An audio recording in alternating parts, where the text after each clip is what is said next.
On my travels as a mum, I seem to reach an awful lot of parents that sometimes don't quite know how to address issues which are troublesome or tricky, you know, whether their child's being bullied at school or whether they, you know, might have a problem with somebody, you know, Emily's first day at school, or, you know, certain issues that mums and dads don't seem to know how to address. So we came up with this idea of Helping Hands, which is a lovely book for children read by mum or dad, but at the end there is 10 helpful hints about perhaps how parents can really assist their children too. So it's a family book really, and I really wanted to do this because it's really how I brought my children up, which is a feeling of a helping hand. And it's not just about being a mother as a mother, it's about the child can learn from mum and the mum can learn from the child. So it's really interactive between parents and children. I really enjoy being in the world of children. I think you might have heard me say a couple of times recently that I don't particularly enjoy grown-ups because I still keep the big eyes of Tinkerbell, and I still, even though I'm 50 years old, believe in magic and dreams, and I trust far too many people. And so with children, you can just be with the purity and the innocence of a big heart.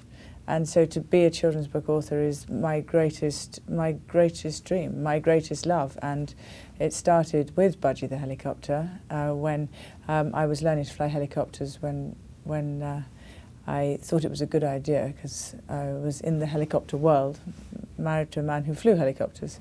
And that was Budgie the helicopter, which was really exciting, and I flew Pippa the Piper Warrior, and so I really became into it. And then after Budgie, which seemed to do very well, I went on to Little Red. And Little Red was a doll drawn on a napkin to help save the life of a little boy called PJ in Oklahoma City. And so she really stands for children's good and survival. And the doll Little Red survived the World Trade Center disaster, and she was found in the rubble of September 11th, and a fireman picked her up and took her out of it in his hat. And the following day she was on the front of the New York Post as an example of survival. And then after that I wrote 4 children's books from Little Red, and then into Ruby. And Ruby is about a little girl that is very excited to have tea with Granny. And then in Britain I did the Helping Hand set. And I think we sold roughly 300,000 books because we noticed we kept them at a very affordable price, and we kept honouring the mum and dad as well as the child. So it was very exciting for me to be able to bridge that gap, which I felt there was a need. So then it leads on to here, Barnes & Noble very kindly supporting Sterling Publishers to bring out the Helping Hands books so far. And it's for me, it's really, really a great day today to be here to talk about them, because we all need a helping hand in life. And, you know, I think that if sometimes we reach with the hand of friendship and always see the positive side of life and not always take the negative, I think it's a very important point. And I think that children need to be given that helping hand to say, you know what, we all make mistakes in life, but carry on, move forward. And the Helping Hands book certainly helps address those issues which parents perhaps are frightened to address. I think that, let's take one of the books from the Helping Hands set, which is, let's take Emily's first day at school.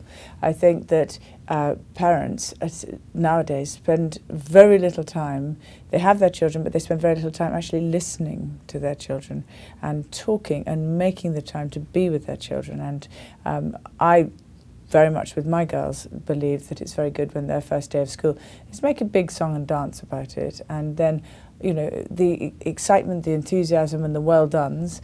And also when for example in the Helping Hands books with Emily, when she comes back from school, mum takes her off and does a treat with her, and then she gets excited about drawing her picture. And I think it's that sense of real mum-daughter interaction which is very special. And I wanted the mum or dad who reads to their Emily to take away helpful hints, what they can really make a difference.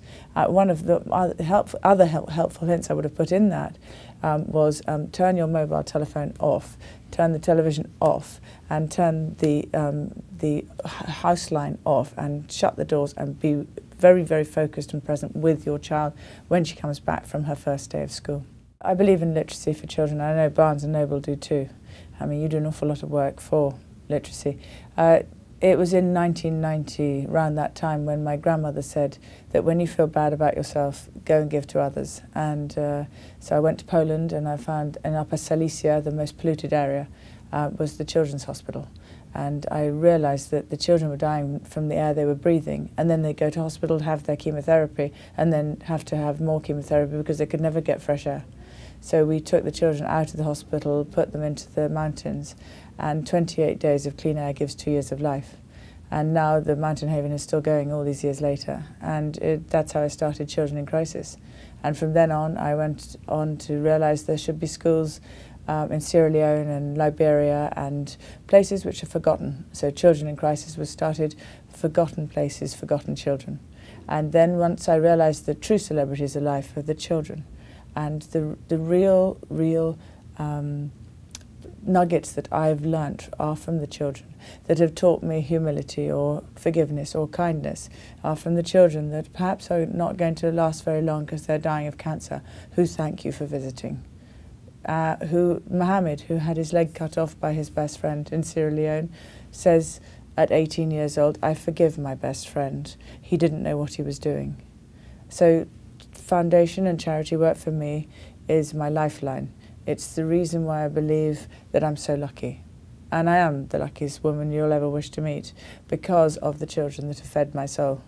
And the Sarah Ferguson Foundation started because once you go into these areas, like in Liberia or in Nepal, you know, at this very moment, a mother dies every minute, and from poor health care. And I just think when you go into these places and you see this, you suddenly want to do so much. So Children in Crisis is about education, and so I've started the foundation in order to bridge the gap, that perhaps if there was a hospital needed, I could then raise it without sort of disturbing the actual focus and mission statement of Children in Crisis. So we are a godmother organisation. My little fans, when they meet me, they take me into the world of make-believe again.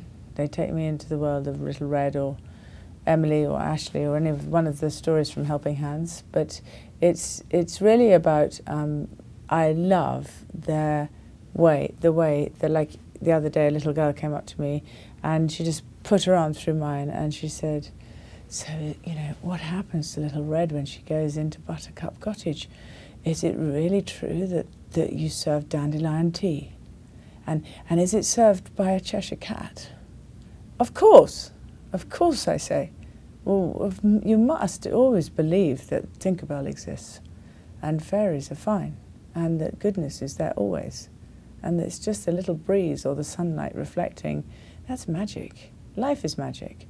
And then I think about the children in Poland who breathe clean air, and I think, you know, they could only dream to be able to wake up to clean air. Just that. So yes, my little world is a children's world. And I hope and long that I stay like that.